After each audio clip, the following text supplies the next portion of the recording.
Di penghujung abad ke-15, Portugis menemukan jalan ke timur jauh lewat Tanjung Pengharapan.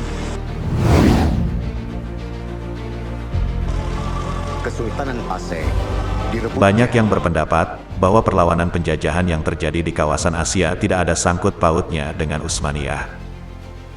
Hal ini diperkuat dengan adanya pelajaran sejarah yang ada di bangku sekolah. Selanjutnya Portugis menyeberang ke Sumatera. Meskipun begitu, kaum muslimin tidak patah arang dalam menggali sejarahnya sendiri, sehingga semakin kesini mulai bermunculan beragam peristiwa sejarah yang memang tidak dimunculkan dalam pelajaran sejarah yang diajarkan di bangku sekolah. Hal ini sangatlah wajar, mengingat bangsa ini terlalu lama dalam cengkeraman penjajah, sehingga para penjajah itu sendiri sangat leluasa dalam mengendalikan sejarah bagi generasi penerusnya. Artinya, sangatlah wajar ketika ada pengkaburan sejarah. Hal ini dilakukan dengan tujuan untuk menghapuskan beberapa peristiwa yang dianggap tidak menguntungkan pihak penjajah itu sendiri. Di video sebelumnya sudah kita bahas tentang perjanjian Tordesillas, di mana dalam perjanjian itu Portugis dan Spanyol mendapat restu dari Paus untuk menjalankan misi Gold, Glory dan Gospel. Realisasinya adalah dengan menjelajahi negeri-negeri penghasil rempah-rempah, khususnya di wilayah pesisir Afrika sampai Asia Tenggara, bahkan merambah ke Malaka. Di sana Portugis secara terang-terangan menunjukkan ambisi monopolinya, yaitu dengan merebut pelabuhan-pelabuhan penting yang sebelumnya dikuasai oleh kaum muslimin.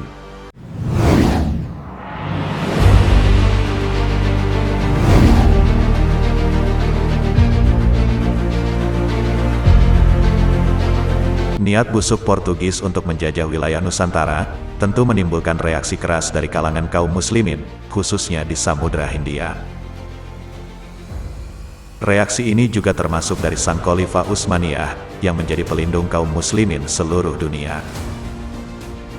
Ialah cucu Muhammad Al-Fatih, yakni Sultan Selim pertama. Perlu diketahui pula, bahwa sejak Sultan Selim berkuasa, Utsmaniyah yang sebelumnya hanya kesultanan, bertransformasi menjadi sebuah kekhilafahan. Artinya, sejak Sultan Selim berkuasa, posisioning Utsmaniyah bertanggung jawab penuh terhadap dunia Islam. Sultan Selim sendiri merupakan pembela Ahlus Sunnah, yang berhasil menekan pengaruh Syiah yang dilancarkan oleh Bani Safawiyah, sekaligus mengalahkan Mamluk pada 1516 Masehi. Pasca peristiwa itu, Selim mewarisi gelar Khalifah dari Khalifah Abbasiyah, yaitu Al-Mutawakkil ketiga. Yang jadi pertanyaan adalah, mengapa Sultan Selim memerangi Safawiyah? Karena Safawiyah menganut akidah yang tidak sesuai dengan Ahlus Sunnah wal Jamaah. Mereka bahkan memaksakan ajaran Syiahnya pada penduduk Irak dan Iran. Artinya, Sultan Selim berhasil mempersempit perkembangan Syiah pada masa itu dengan dikalahkannya Bani Safawiyah. Untuk pembahasan detail terkait hal ini sudah kami bahas dalam video ini. Link kami sertakan di deskripsi video ini. Pasca Safawiyah, Sultan Selim juga mengalahkan Mamluk. Lantas mengapa Sultan Selim memerangi Mamluk? Bukankah keduanya sama-sama saudara dalam Islam? Saat itu, Mamluk sedang dipimpin oleh Ashraf Konsul Al-Ghuri. Meski penguasa Mamluk menjadi penjamin Khalifah Abbasiyah, namun, ia tidak menjalankan tugasnya dengan baik. Ia bahkan berlaku korup dan semena-mena dalam kekuasaannya. Puncaknya adalah, ia bahkan juga tak sanggup menahan laju orang-orang Portugis yang menaklukkan Yaman, Jeddah, dan wilayah sekitar Tanah Suci lainnya. Padahal, keberhasilan Portugis menaklukkan Jeddah bisa menjadi jalan pembuka atas masuknya orang-orang kafir di Mekah dan Madinah. Untuk apa Portugis ke Jeddah? Karena kebencian mereka yang amat kentara pada Rasulullah, maka mereka ingin mencuri jasadnya. Tommy Pires, cendekiawan Portugis abad ke-16 yang menulis buku Suma Oriental, mengungkap kebencian itu dalam bukunya. Mirisnya, buku Suma Oriental ini dijadikan buku rujukan atas kondisi berbagai kota di Nusantara kala itu.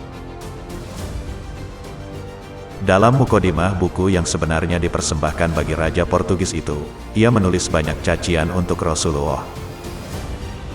Sederhananya, sikap Tommy Pires itu mewakilkan dari sikap settingan pabrik, dari orang-orang kafir Portugis tentang kebenciannya terhadap Islam itu sendiri. Akibat penaklukan Jeddah, Sultan Mamluk kehilangan kepercayaan dari kaum muslimin.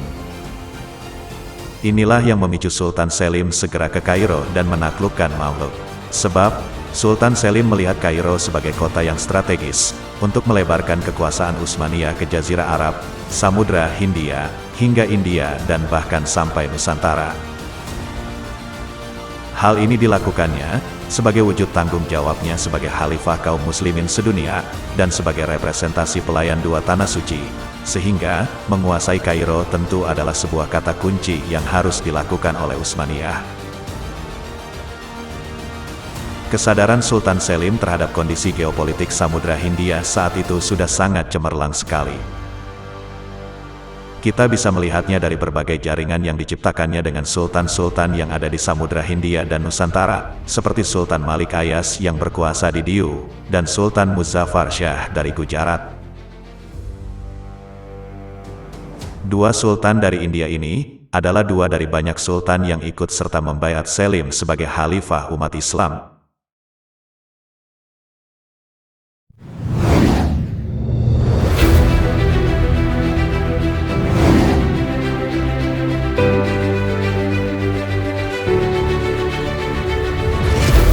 Kedatangan Sultan Selim di Mesir juga memperluas strategi jihad maritim kekhilafahan Utsmaniyah. Artinya, keberadaan Utsmaniyah menjadi tumpuan harapan dunia Islam saat itu, khususnya dalam membendung ambisi Portugis dalam misi perjanjian Tordesillas. Sebenarnya, Bani Utsmaniyah sendiri bukanlah bangsa maritim, tapi mereka adalah bangsa nomaden yang lebih kenal dengan daratan. Mereka adalah terkenal dengan bangsa yang mengembara dari satu gurun ke gurun lain, hingga tiba di Asia Tengah dan Anatolia. Tentu saja langkah ini adalah hal yang sangat luar biasanya, karena para pendiri Utsmaniyah memiliki visi yang istimewa untuk mewujudkan Bisyarah Nabawiyah atas pembebasan Konstantinopel. Hadis ini tak hanya menjadi motivasi, tapi juga memaksa mereka berpikir strategis, dan memperkuat militer kaum muslimin. Sebab, Konstantinopel adalah kota maritim, ia dikelilingi laut dengan angkatan laut yang kuat juga. Maka, pemimpin-pemimpin Utsmaniyah dipaksa membiasakan diri dengan jihad di lautan.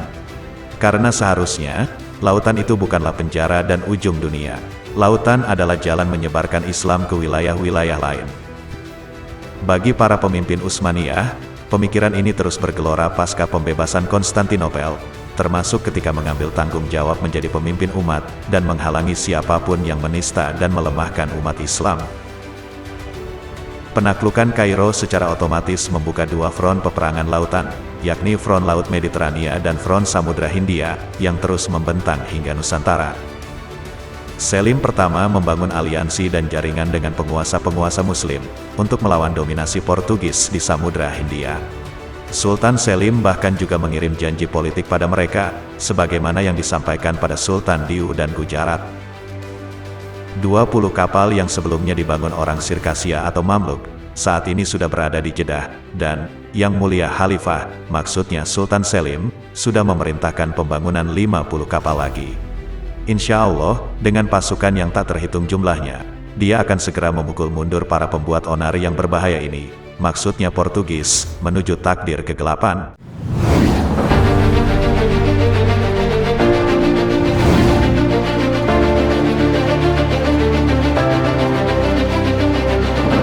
Apa yang dimaksud dari janji tersebut? Sebelum ditaklukkan oleh Portugis, sebenarnya Jeddah sudah diperhatikan oleh Mamluk, namun kurang maksimal. Maka, ketika Sultan Selim berhasil menguasai Mesir, ia berniat memperkuat infrastruktur jihad yang ada di Jeddah. Dan sebagaimana janjinya, yakni dengan istilah, pasukan yang tak terhitung jumlahnya, kekhilafahan Utsmaniyah akan segera memukul mundur orang-orang Portugis dari negeri kaum muslimin. Sikap politik ini tidak hanya membuat para penguasa muslim di berbagai wilayah tertarik untuk melibatkan diri dengan kekhilafahan Utsmaniyah, namun, termasuk penguasa-penguasa Hindu juga ingin terlibat untuk melawan invasi Portugis yang dianggap sebagai pembuat onar. Para penguasa Hindu tersebut bahkan melihat Utsmaniyah sebagai harapan baru, yang mampu membebaskan mereka dari cengkraman Portugis. Misalnya, para penguasa Hindu di Kalkuta yang bergelar Zamorin, atau Zamorin of Calicut, penguasa kerajaan Kozhikode. Tak hanya di India, resonansi ini juga sampai ke Zeila, wilayah Afrika Barat, Maladewa atau Maldives, Kalkuta atau Calicut, Ahmednagar, Bijapur, Ceylon, Sri Lanka, termasuk merambah ke Aceh. Termasuk di wilayah Samudra Hindia yang sultan-sultannya membaiat dan menyatakan loyalitasnya kepada kekhilafahan Utsmaniyah, mereka juga mendoakan Khalifah Selim pertama dalam khutbah-khutbah Jumat mereka. Artinya, pengaruh Utsmaniyah sampai di negeri-negeri Muslim di wilayah Afrika, Samudra Hindia, bahkan para penguasa Hindu pun terlibat dalam perlawanan melawan penjajah Portugis. Dari sini ketahuan, mana bangsa yang pembuat onar dan mana bangsa yang jadi harapan umat manusia. Adapun Sultan Aceh yang pertama kali membuka hubungan dengan Utsmaniyah, ialah sultan pertamanya, yakni Sultan Ali Mugayyad Shah.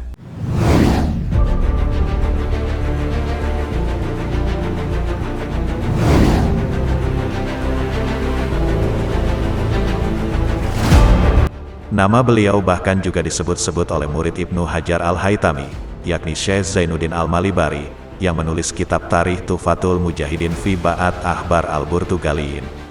Kisah para mujahidin dan kabar-kabar tentang orang Portugal. Dalam kitab tersebut, Syekh Zainuddin menulis kiprah besar Sultan Ali Mugayyad Shah yang berhasil membebaskan Sumatera dari Portugis. Saat itu, penyebutan Sumatera tidak merujuk pada satu pulau tertentu sebagaimana kita sekarang, melainkan sebutan lain dari kota di Pasai. Pasca runtuhnya kesultanan, Pasai sendiri sempat menjadi Darul Kufri karena dikuasai oleh penjajah Portugis, sehingga di sana diterapkan hukum-hukum yang bukan hukum Islam. Namun, hanya berlangsung selama 3 tahun saja.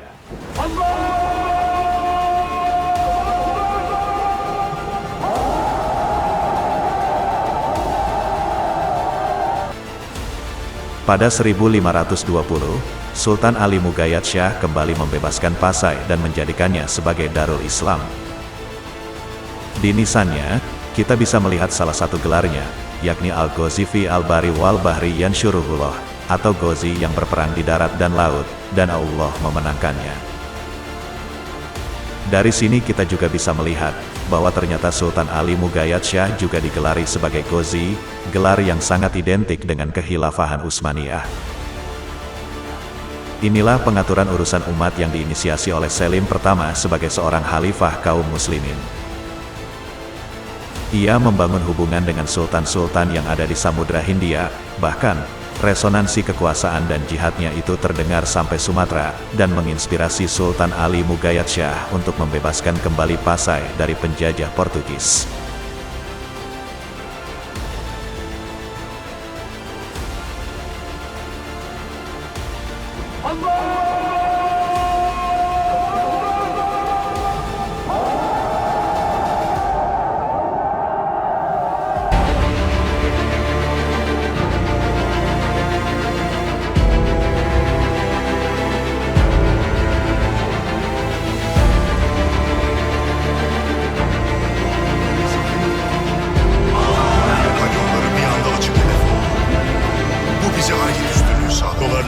Hatta her kadırgaya hakim.